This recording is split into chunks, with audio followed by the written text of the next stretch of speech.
கண்ணாடிக்கு ஆசை upcoming episode. நான் இப்போ தான் புதுசாக வீடியோ போட்டுட்ருக்கேன். வீடியோ பார்க்குறவங்க மறக்காம என்னோட சேனல் சப்ஸ்கிரைப் பண்ணுங்கள். பெல் ஐக்கானை கிளிக் பண்ணுங்கள். நீங்கள் பண்ணுற ஒவ்வொரு சப்ஸ்கிரைபுமே பார்த்தீங்கன்னா எனக்கு ரொம்ப ஹெல்ப்ஃபுல்லாக இருக்கும். இன்ட்ரெஸ்டிங்காக இருக்கணும்னு சொல்லிட்டு நடுவில் பார்த்தீங்கன்னா ஒரு சின்னதாக சிம்பிளாக ஒரு விடுகதை கேட்டுப்பேன். அந்த விடுகதை பார்த்தோன்னே யார் ஆன்சர் கண்டுபிடிச்சிங்கன்னு கமெண்ட் பண்ணுங்கள். ஆன்சர் தெரியாதவங்க வீடியோ கடைசியில் பார்த்து தெரிஞ்சுக்கோங்க. எடுத்தோடனே மீனாவை காமிக்கிறாங்க. மீனா பார்த்தீங்கன்னா கோயிலில் சாமி கும்பிட்றதுக்காக போயிட்டுருக்காங்க. அங்கே ஒரு 4 லேடிஸ் பார்த்தீங்கன்னா ஒருத்தவங்களை பற்றி பேசிட்டே வராங்க. இந்த பையன் ரொம்ப நல்ல பையனாக இருக்கான். ஒரு வாரமாக டெய்லி காலையில் வந்து இங்கே அங்க பிரதேசனம் பண்ணிட்டு இருக்கான். அவன் பொண்டாட்டிக்கு ஏதோ உடம்பு சரியில்லையா, அதுக்காக டெய்லி பண்ணிட்டு இருக்கான். இது மாதிரி பையனெல்லாம் நம்ம இந்த காலத்தில் பார்க்க முடியுமா? பொம்பளைங்க தான் எப்போவுமே இது மாதிரிலாம் பண்ணுவாங்க. ஆனால் இங்கே பார்த்தீங்கன்னா இந்த ஆம்பளை பையன் இதெல்லாம் பண்ணுறான் அவங்க பொண்டாட்டிக்காக. அவன் ரொம்ப கொடுத்து வச்சவ அப்படின்னு சொல்லி பார்த்தீங்கன்னா சொல்லி பேசிகிட்டு இருக்காங்க. அவங்க பொண்டாட்டி மேலே எவ்வளோ பாசமாக இருந்தால் அவன் இதெல்லாம் பண்ணுவான். அதுவும் தினமும் வந்து காலையில் வெறும் வயிற்றுல பண்ணிட்டு இருக்கான் அப்படின்னு சொல்லி சொல்கிறாங்க. உடனே அந்த பையன் அது பண்ணிட்டு இருக்கான் பாருன்னு சொல்லி இன்னொருத்தங்கிட்ட சொல்கிறாங்க. இதை பார்த்தீங்கன்னா அங்கே சாமி கும்பிட்டு இருந்த மீனா கேட்குறாங்க. அப்படி யாரு தான் அதை பண்ணுறாங்கன்னு பார்ப்போம்னு சொல்லிட்டு மீனா போய் பார்க்குறாங்க. அந்த சமயம் பார்த்தா முத்து தான் பார்த்தீங்கன்னா அங்க பிரவேசனம் பண்ணிட்டு இருக்காரு. அதை பார்த்த உடனே மீனா ரொம்பவே பார்த்தீங்கன்னா கஷ்டப்படுறாங்க. நம்மளுக்காக தான் இதெல்லாம் பண்ணுறாரு அப்படின்னு சொல்லிட்டு முத்துவும் பார்த்தீங்கன்னா அங்க பிரவேசனம்லாம் பண்ணி முடிச்சுட்டு சாமி கும்பிட்டுட்டு ஏஞ்சி வரும்போது பார்த்தீங்கன்னா அங்கே மீனா நிற்கிறத பார்க்குறாங்க. என்ன மீனா நீ இங்கே இருக்க அப்படின்னு சொல்லி கேட்குறாங்க. நான் சாமி கும்பிடலான்னு வந்தேன் அப்படின்னு சொல்லி சொல்கிறாங்க. நீங்கள் எதுக்குங்க எனக்காக இதெல்லாம் செஞ்சு கஷ்டப்படுறீங்க அப்படின்னு சொல்லி சொல்கிறாங்க. அதெல்லாம் ஒன்றும் இல்லை மீனா, இன்னைக்கு இந்த கோயிலில் நம்ம அங்க பிரவேசனம் பண்ணால் ரொம்ப நல்லதான். சாமி கும்பிட்டுட்டு போகலான்னு தான் வந்தேன். அந்த சமயம் தான் சொன்னாங்க இந்த கோயில் அங்க பிரவேசனம் பண்ணால் ரொம்ப நல்லதுன்னு சொல்லிட்டு அப்படின்னு சொல்லி சொல்கிறாங்க. உடனே மீனா பார்த்தீங்கன்னா ஏங்க போய் சொல்கிறீங்க, நீங்கள் ஒரு வாரமாக தொடர்ந்து வந்து இங்கே பண்ணிட்டுருக்கீங்க அப்படி தானே அப்படின்னு சொல்லி கேட்குறாங்க. உனக்கு எப்படி மீனா தெரியும் அப்படின்னு சொல்லி முத்து கேட்குறாரு. கோயிலில் இருக்கவங்க எல்லாருமே உங்களை பற்றி தான் பேசுகிறாங்க, நான் கேட்டேன் அப்படின்னு சொல்லி சொல்கிறாங்க. அதெல்லாம் ஒன்றும் இல்லை மீனா, சும்மா தான் சரி டெய்லி சாமி கும்பிட போகிறோம் அப்படியே இதுவும் பண்ணுவோன்னு சொல்லி தான் நான் பண்ணேன் அப்படின்னு சொல்லி சொல்கிறாங்க.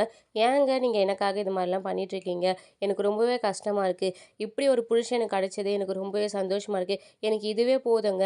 இந்த மன நிறைவோடு இப்போவே நான் சாவ சொன்னால் கூட நான் சாவேன். எனக்கு இதுக்கப்புறம் வாழணுன்ற ஆசைலாம் கிடையாது. இது கூட இவ்வளோ நாள் நான் வாழ்ந்திருக்கேன். எனக்கு அந்த சந்தோஷமே போதும். எனக்காக என் புருஷன் இவ்வளோ விஷயங்கள் பண்ணுறாருன்ற ஒரு நிறைவே எனக்கு போதும் அப்படின்னு சொல்லி சொல்கிறாங்க. உடனே முத்து பார்த்தீங்கன்னா மீனா இந்த மாதிரிலாம் பேசாத, கண்டிப்பாக உனக்கு எல்லாமே சரியாகும். எல்லாமே சரி பண்ணிட்டு பார்த்தீங்கன்னா நம்ம கண்டிப்பாக நம்மளுக்குன்னு ஒரு குழந்தை பிறக்கும். நீ இதை பற்றியும் கவலைப்படாத. சரி வா போகலான்னு சொல்லிட்டு பார்த்தீங்கன்னா அங்கேருந்து கிளம்பிடுறாங்க. அதுக்கப்புறம் மறுநாள் பார்த்தீங்கன்னா மீனாவையும் ஸ்ருதியும் காட்டுறாங்க. ஸ்ருதி ஏதோ ஷாப்பிங் பண்ணிட்டு வந்து என்னை வந்து பிக்கப் பண்ணிக்கோங்கன்னு சொல்லிட்டு பார்த்தீங்கன்னா மீனாக்கு ஒரு லொக்கேஷன் அனுப்பி விடுறாங்க. உடனே மீனா இப்போ இந்த லொக்கேஷன் புதுசாக இருக்குது எப்படி போகிறதுன்னு சொல்லிட்டு சரி ஓகே நம்ம ஏத்தரில் போட்டு போயிடலான்னு சொல்லிட்டு திரும்பவும் பார்த்தீங்கன்னா அந்த ஏத்தர் பைக்குக்காக நடுவில் ஒரு சின்னதாக ஆட் பண்ணுறாங்க. அதுக்கப்புறம் மறுநாள் பார்த்தீங்கன்னா மீனா பார்த்தீங்கன்னா கிச்சனில் நின்றுட்டு ரொம்ப எதையோ யோசிச்சுட்டே இருக்காங்க. பால்லாம் பொங்கி வழியுது. உடனே முத்து வந்துட்டு இப்போ உன்னை யார் இன்னைக்கு இதெல்லாம் பண்ண சொன்னா, உனக்கு ஞாபகம் இருக்கா இல்லையா, இன்னைக்கு நம்ம ஆப்ரேஷன் பண்ணுறதுக்காக ஹாஸ்பிட்டலுக்கு போகணும், சீக்கிரமே போகணும், நீ ஏன் இதெல்லாம் இங்கே நின்று பண்ணிட்டு இருக்க அப்படின்னு சொல்லி கேட்குறாங்க. இல்லைங்க காலைல டிஃபன் மட்டும் செஞ்சுக்கலான்னு பார்த்தேன் அப்படின்னு சொல்கிறாங்க. ஒன்றும் தேவையில்ல, வேணும்னா ஆர்டர் பண்ணிப்பாங்க, அதெல்லாம் ஒன்றும் தேவையில்ல, நீ வா நம்ம போகலாம் அப்படின்னு சொல்கிறாங்க. மீனை பார்த்தீங்கன்னா எனக்கு ரொம்பவே பயமாக இருக்குங்கன்னு சொல்லி சொல்கிறாங்க. நீ எதுக்காகவும் பயப்படாத மீனா, நான் அவன் கூட இருக்கேன்ல அப்படின்னு சொல்கிறாங்க. மீனா பார்த்தீங்கன்னா எங்கள் மாமா கிட்டேயாவது இந்த விஷயத்த சொல்லலாங்க, யாருக்கும் தெரியாமல் நம்ம போய் ஆப்ரேஷன்லாம் பண்ணுறோம், அது சரியாக வருமானு எனக்கு தெரியலங்க, மாமா கிட்டேயாவது நம்ம உண்மையை சொல்லிட்டு அவர்கிட்ட ஆசீர்வாதம் வாங்கிட்டு போகலாம் அப்படின்னு சொல்கிறாங்க. முத்து பார்த்தீங்கன்னா அப்பாவோட ஆசீர்வாதம் எப்போவும் நம்ம கூட இருக்கும் மீனா, ஆனால் இந்த விஷயத்தை யார்கிட்டையும் சொல்ல வேணாம், அப்பாவுக்கு தெரிஞ்சால் ரொம்பவே வருத்தப்படுவார், அவர் ஆல்ரெடி யாராவது ஒரு குழந்தை பெற்று கொடுக்க மாட்டாங்களான்றாரு, இந்த சமயத்தில் நம்மளுக்கு குழந்தையே பிறக்காதுன்னு சொன்னால் அது சரி வராது மீனா, அம்மா கிட்டலாம் சொன்னால் தேவையில்லாத பிரச்சனை பண்ணுவாங்க, அவங்களுக்கு இதெல்லாம் சொன்னாலும் புரியாது, அதனால நீ கொஞ்சம் கம்முன்னு இரு, நம்ம எதுவாக இருந்தாலும் நம்ம பார்த்துக்கலாம் அப்படின்னு சொல்லி முத்து சொல்கிறாரு. அவங்க பேசிட்டே இருக்கும்போது பார்த்தீங்கன்னா நடுவில் விஜயா வராங்க. விஜயா வந்துட்டு பார்த்தீங்கன்னா மீனா கிட்ட இன்னைக்கு என்னோட ஃப்ரெண்ட்ஸ்லாம் வராங்க, அவங்க சாதாரணமான ஃப்ரெண்ட்ஸில் ரொம்ப வசதியானவங்க, அவங்களுக்குலாம் நீ நல்லா நெய்யை ஊற்றி வெஜ் பிரியாணி பண்ணிவிட்டு தயிர் பச்சடி போட்டுடு அப்படின்னு சொல்லி சொல்கிறாங்க. உடனே மீனா பார்த்தீங்கன்னா திரு திருன்னு முழிக்கிறாங்க, ஏன்னா அவங்க இன்றைக்கி தான் ஆப்ரேஷன் பண்ணுறதுக்காக போகிறாங்க. உடனே முத்து பார்த்தீங்கன்னா அதெல்லாம் அவளால் இன்றைக்கி சமைக்க முடியாது அப்படின்னு சொல்லி சொல்கிறாங்க. உடனே விஜய் ஏன் மகாராணியால் ஏன் சமைக்க முடியாது அப்படின்னு சொல்லி சொல்கிறாங்க. இல்லை நானும் அவ்வளோ கொஞ்சம் வெளியே போக வேண்டியது இருக்குது முக்கியமான விஷயமா அப்படின்னு சொல்லி சொல்கிறாங்க. அப்படி என்ன முக்கியமான விஷயம், வீட்டில் அதை கூட சொல்ல முடியாது அப்படின்னு சொல்லி விஜயா கேட்குறாங்க. முக்கியமான விஷயம் போகணுன்னா போகணும், அதெல்லாம் சொல்லணுன்ற அவசியம் இல்லை அப்படின்னு சொல்லி பார்த்தீங்கன்னா முத்து சொல்கிறாங்க. உடனே முத்து பார்த்தீங்கன்னா நீங்கள் வேணும்னா கடையில் ஆர்டர் பண்ணிக்கோங்க, இல்லைனா நீங்களே செஞ்சுக்கோங்க அப்படின்னு சொல்லிட்டு டக்குன்னு மீனாவை கூட்டிகிட்டு வெளியே வராரு. உடனே விஜயா பின்னாடியே வந்து பார்த்தீங்கன்னா கத்திக்கிட்டே வராங்க. என்னடா கேட்க கேட்க பதில் சொல்லாமல் போகிறீங்க, எங்கேயாவது முக்கியமாக வெளியே போகிறீங்கன்னா முன்னாடி வீட்டில் இருக்கவங்க கிட்ட சொல்லணும்னு கூட உங்களுக்கு தெரியாதா, அது கூட உங்களால் சொல்ல முடியாதா அப்படின்னு சொல்லி கத்த ஆரம்பிக்கிறாங்க. அந்த சமயம் பார்த்தீங்கன்னா அண்ணாமலை வராரு. அண்ணாமலை வந்துட்டு, "என்ன விஜயா காலையிலேயே வந்து பிரச்சனை கத்திட்டு இருக்கா?" அப்படின்னு சொல்றாங்க. "இல்லங்க என் ஃப்ரெண்ட்ஸ்லாம் இன்னைக்கு வராங்க. அவள சமைக்க சொன்னா, அவளால சமைக்க முடியாது. நாங்க கொஞ்சம் வெளிய வேண்டியது இருக்குன்னு சொல்றா. வெளிய எங்கேயாவது போனோம்னா முன்னாடியே சொல்ல வேண்டியது இல்லையாங்க?" அப்படின்னு கேட்குறாங்க. உடனே அண்ணாமலை பார்த்தீங்கன்னா, "உன் ஃப்ரெண்டுங்கலாம் கூட இன்னைக்கு வராங்க. நீ முன்னாடியே சொல்லியிருக்க வேண்டியது தானே. நீ முன்னாடியே சொல்லியிருந்தா மீனா ஏதாவது பிளான் பண்ணியிருப்பாளா?" அப்படின்னு சொல்றாங்க. மீனா அப்ப கூட சொல்லுவாங்க, "இல்ல அத்தை நீங்க முன்னாடியே சொல்லியிருந்தீங்கன்னா, நான் காலையிலேயே உங்களுக்கு செஞ்சு வச்சுட்டு கூட போயிருப்பேன்." அப்படின்னு சொல்லுவாங்க. அப்ப கூட விஜயா பார்த்தீங்கன்னா, "நீங்க முன்னாடியே எங்க போறீங்க, ஏது போறீங்கன்னு சொல்ல வேண்டியது தானே. இப்ப எங்க போறீங்க?" அப்படின்னு கேட்குறாங்க. நம்மள பார்த்தீங்கன்னா, "அவ எங்கன்னா போறாங்க, உனக்கு என்ன? எங்க போனாலும் உன்கிட்ட சொல்லிட்டு இருக்கணுமா? நீ எல்லாத்தையும் அவங்க கிட்ட சொல்லிட்டா செய்ற?" அப்படின்னு சொல்றாரு. "வேணும்னா நீயே சமைச்சுக்கோ, இல்லன்னா ஆர்டர் பண்ணிக்கோ" அப்படின்னு சொல்றாங்க.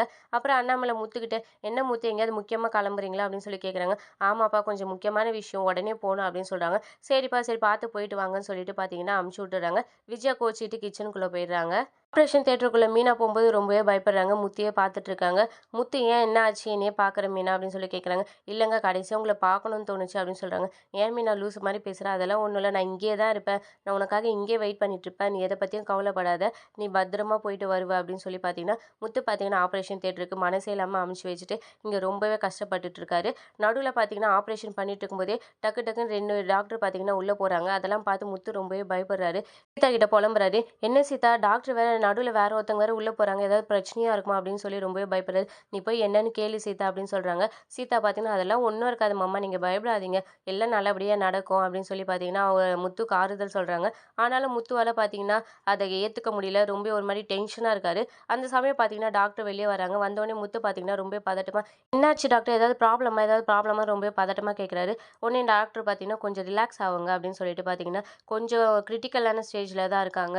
அவங்களுக்கு பேனிக் அட்டாக் மாரி வந்துச்சு" அப்படின்னு சொல்றாங்க. உடனே முத்து, "என்ன டாக்டர் சொல்றீங்க?" அப்படின்னு சொல்றாங்க. "இல்ல ஆப்ரேஷன் ஆனுச்சு. அவங்க ரொம்ப பயந்துட்டு இருந்திருக்காங்க. அதனால பேனிக் அட்டாக் மாரி வந்திருக்கு. எப்படியோ போனா அவங்களுக்கு ஹார்ட் அட்டாக் வரதுக்கு கூட சான்ஸ் இருக்கு" அப்படின்னு சொல்றாங்க. முத்து ரொம்பவே டென்ஷன் ஆயிட்டு பார்த்தீங்கன்னா, அழ ஆரம்பிச்சுறாரு. சீதா பார்த்தீங்கன்னா, "டாக்டர் இப்ப நம்ம அந்த ஆப்ரேஷன நிப்பாட்ட முடியாதா?" அப்படின்னு கேட்குறாங்க. டாக்டர் பார்த்தீங்கன்னா, "அந்த ஆப்ரேஷனுக்கான ப்ராசஸ் நம்ம ஸ்டார்ட் பண்ணிட்டோம். இப்ப நம்ம நடுவுல எதையும் நிறுத்த முடியாது. நம்ம இந்த கிரிட்டிக்கலான ஸ்டேஜ் எப்படியாவது நம்ம பார்த்தீங்கன்னா, சால்வ் பண்ணி ஆகணுன்ற" மாரி சொல்றாங்க. உடனே முத்து பார்த்தீங்கன்னா, "டாக்டர் உங்கள நம்பி தான் இருக்கேன் டாக்டர். இப்ப என்ன டாக்டர் இப்ப வந்து இப்படி சொல்றீங்களேன்னு" ரொம்ப டென்ஷன் ஆகுறாரு. "நீங்க எதுக்காகவும் டென்ஷன் பண்ணாதீங்க.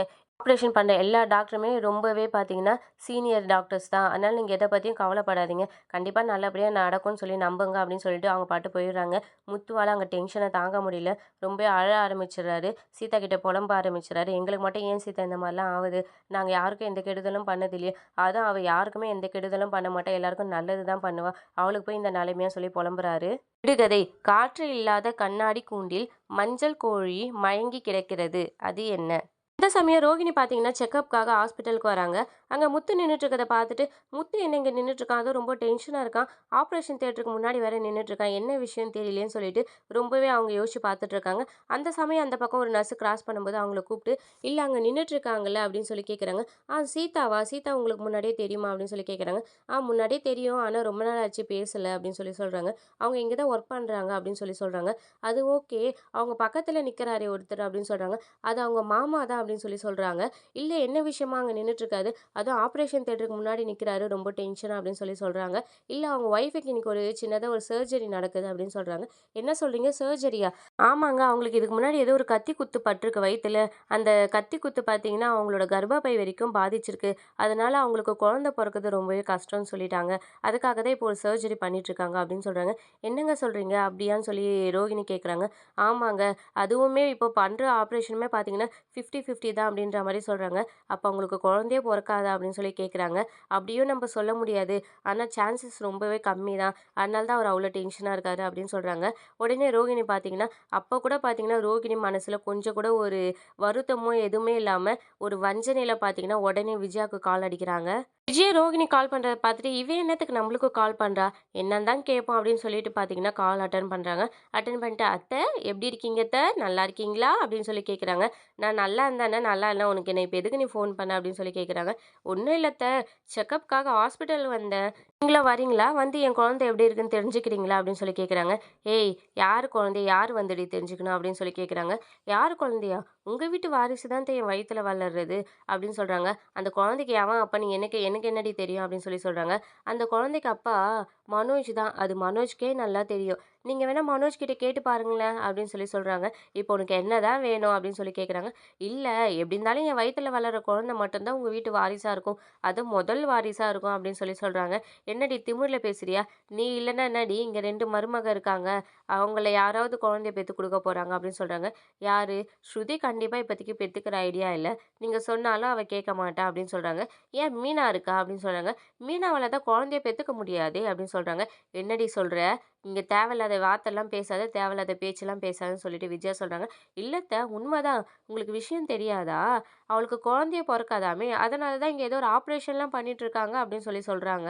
இந்த எலெக்ஷன்ல நிக்கும்போது சிந்தாமணி ஆள வச்சு அவ வயித்துல கத்தியில குத்திட்டால, அதனால மீனாவோட கர்ப்பப்பைலாம் பாதிச்சுச்சாம். அதனால இதுக்கப்புறம் அவளுக்கு குழந்தையே பொறக்காதாம். அதனால தான் முத்து பார்த்தீங்கன்னா, ஏதோ ஒரு ஆப்ரேஷன் பண்றதுக்காக மீனாவ இங்க கூட்டு வந்திருக்கான் அப்படின்னு சொல்றாங்க.